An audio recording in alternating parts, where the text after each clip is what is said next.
আমি পেশ করি, গভীর মনোযোগ দিবেন। ঢাকা মেডিকেল কলেজের বার্ন ইউনিট, আমি অনেক মাহফিলে এই কথাটি আপনাদের মাঝে বলেছি। আমার দিনী ভাইয়েরা, বার্ন ইউনিট বলা হয় ওই ইউনিটকে যেই ইউনিটে আগুনে পুড়ে যাওয়া রোগীদের চিকিৎসা করা হয়।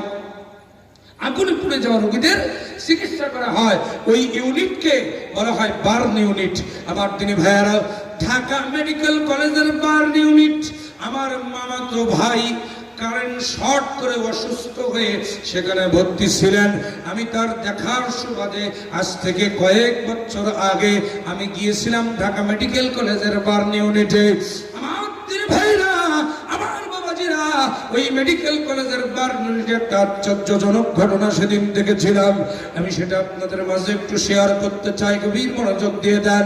আমার ভাইরা, দেখেছিলাম কত মানুষের শরীরের 40% পুড়ে গেছে, কত মানুষের শরীরের 70% পুড়ে গেছে।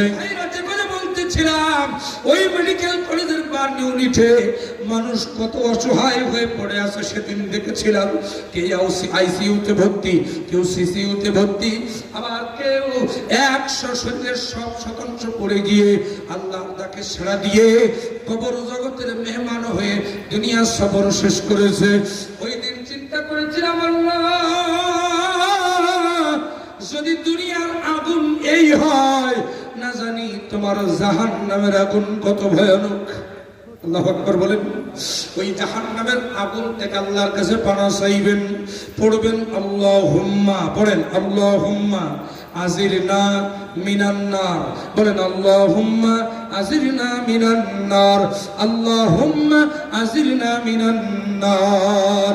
এই দোয়াটা পড়বেন। নবীজি আমার বলেন, যদি কোনো ব্যক্তি নামাজের পরে, প্রত্যেক ফরজ নামাজের পরে এই দোয়াটা 7 বার করে তেলাওয়াত করে, ওই লোকটার জন্য আমার আল্লাহ 7টা জাহান্নাম হারাম করে দেবে।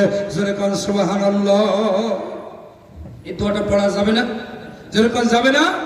আমার দিনী ভাইরা, আসুন, ওই মেডিকেল কলেজের বার্ন ইউনিটে সেদিন আল্লাহর কাছে দোয়া করেছিলাম, আল্লাহ, আপনি আমাদের জাহান্নামের আগুন থেকে আপনি আমাদেরকে বাঁচায় দিন। জোরে বলেন আল্লাহুম্মা আমিন।